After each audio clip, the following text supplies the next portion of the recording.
1919년 3월 1일 정오, 서울 종로 일대는 팽팽하게 당겨진 활시위처럼 긴장감이 흐르고 있었습니다.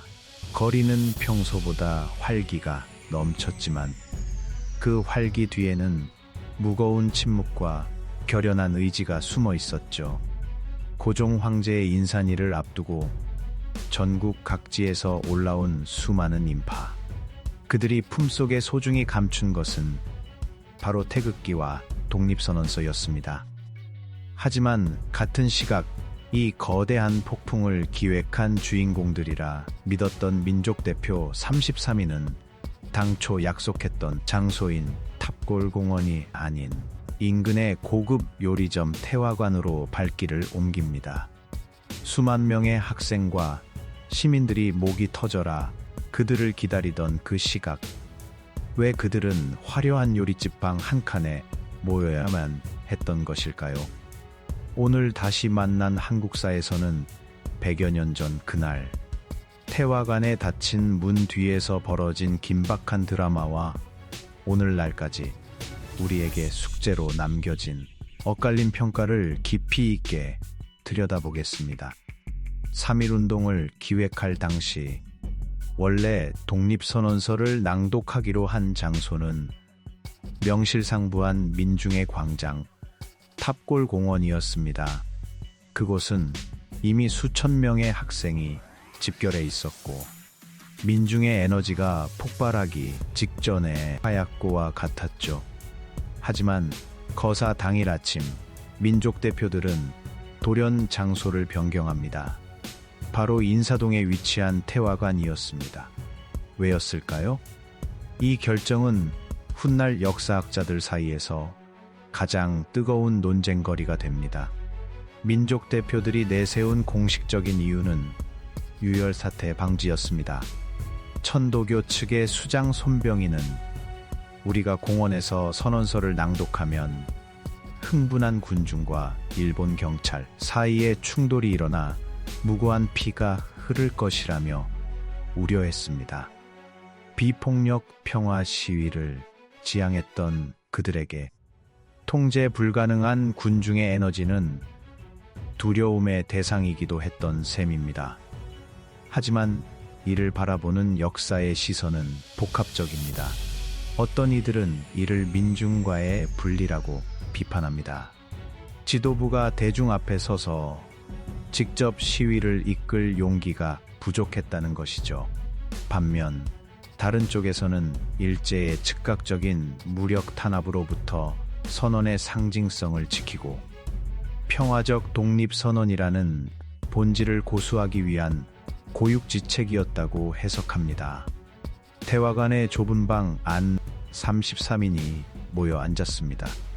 그들의 앞에는 화려한 요리들이 놓여 있었지만 누구도 제대로 수저를 들지 못했습니다. 밖에서는 수천 명의 학생이 민족 대표는 대체 어디 있느냐며 울부짖고 있었고 그 함성은 담벼락을 넘어 태화관 안까지 들려오고 있었습니다. 오후 2시, 약속된 시간이 되었습니다. 민족 대표들은 태화관에서 독립선언식을 거행합니다. 이종일이 가슴속에 소중히 품어온 선언서를 꺼내 들었고 그들은 엄숙하게 대한 독립을 선포했습니다. 누군가는 흐느꼈고 누군가는 굳게 입술을 깨물었습니다. 선언식이 끝난 후 그들이 선택한 다음 행보는 뜻밖에도 자수였습니다. 손병희는 태화관 주인에게 명령하여 종로경찰서에 전화를 걸게 합니다. 조선의 독립을 선언한 민족 대표들이 여기 모여 있으니 와서 체포하라는 통보였죠. 왜 그들은 당당히 거리에 나가 민중을 이끄는 대신 스스로 철창 안으로 걸어 들어갔을까요? 여기서 우리는 당시 민족 대표들이 가졌던 기대와 현실의 괴리를 발견하게 됩니다. 그들은 미국 대통령 윌슨의 민족 자결주의를 굳게 믿었습니다. 우리가 평화적으로 예의를 갖춰 독립을 선언하면 국제사회가 감동하여 일본을 압박해 줄 것이라 생각했죠. 그들에게 독립선언은 민중혁명의 시작이라기보다 국제사회에 보내는 정중한 청원의 성격이 강했습니다. 하지만 일제는 그들의 기대처럼 신사적이지 않았습니다. 소식을 듣고 달려온 일본 순사들은 거칠게 구두를 신은 채 방 안으로 들이닥쳤고 33인을 죄인처럼 끌고 갔습니다. 이때 학생 대표 강기덕이 태화관으로 달려와 왜 우리를 기만하느냐, 함께 거리로 나가자며 항의했지만 민족 대표들은 때가 아니니 돌아가 공부나 하라며 그를 돌려보냈습니다. 이것이 훗날 민족 대표들이 엘리트주의적 한계를 가졌다는 비판을 받는 결정적인 장면이 됩니다. 지도부가 태화관에서 자수하던 그 시각, 탑골공원은 어떠했을까요? 기다려도 오지 않는 민족 대표들을 대신해 한 청년이 팔각정으로 뛰어 올라갔습니다. 경신학교 출신의 정재용이었습니다. 그가 독립선언서를 낭독하기 시작하자 공원은 순식간에 눈물과 환호의 바다로 변했습니다. 민족 대표들은 태화관에 닫힌 문 안에서 선언을 마쳤지만 진짜 운동은 그 문 밖 거리에서 시작되었습니다. 학생들은 학교를 뛰쳐나왔고 상인들은 가게 문을 닫았으며 농민들은 낫을 내려놓고 거리로 쏟아져 나왔습니다. 이것은 민족 대표들이 예상하지 못한 전개였습니다.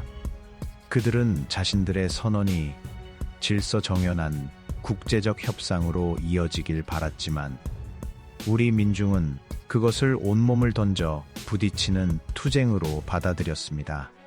지도부가 사라진 자리를 이름 없는 민초들이 채우기 시작한 것입니다.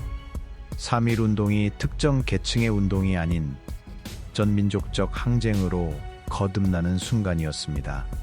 태화관에서 체포된 33인의 삶은 그날 이후 극명하게 갈립니다.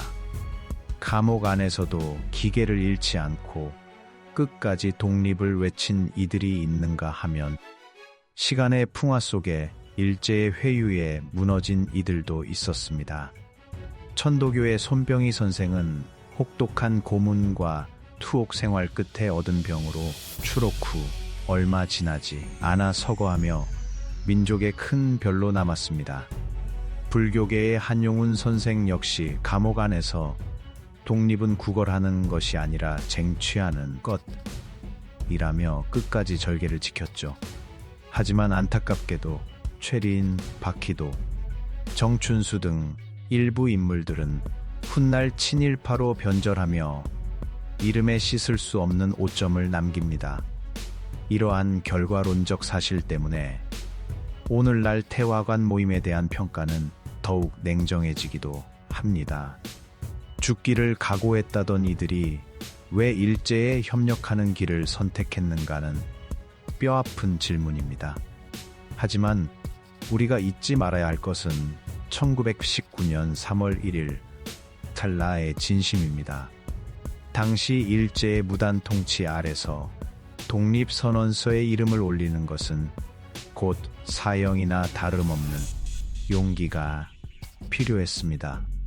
그들이 태화관에 모여 자수하기까지의 고뇌는 적어도 그 순간만큼은 민족을 위한 진심 어린 희생이었음을 역사는 기록하고 있습니다. 민족 대표 33인이 태화관에 모인 것은 비겁한 회피였을까요? 아니면 민중의 피해를 최소화하려 했던 최선의 선택이었을까요? 역사는 한마디로 정의될 수 없습니다. 태화관의 선택은 분명 엘리트 중심적인 한계를 고 민중과의 괴리를 드러냈습니다. 하지만 그들이 던진 작은 불꽃이 탑골공원에 거대한 들불로 번져나가는 기폭제가 되었다는 점 또한 부정할 수 없는 사실입니다. 지도부가 태화관에서 경찰차에 실려가던 그 순간 우리 민족은 깨달았습니다. 이제는 누군가 이끌어주기를 기다리는 것이 아니라 내 손에 든 태극기가, 내 목소리로 외치는 만세가 나라를 되찾는 유일한 길임을 말입니다. 태화관의 닫힌 문은 민족 대표들의 고뇌를 상징하고, 탑골 공원에 열린 광장은 우리 민족의 불타는 의지를 상징합니다. 100년이 지난 지금, 우리는 태화관에 엇갈린 평가를 넘어 그날 그들이 가슴에 품었던 독립이라는 두 글자의 무게를 다시금 생각해 보게 됩니다. 시청해 주셔서 감사합니다.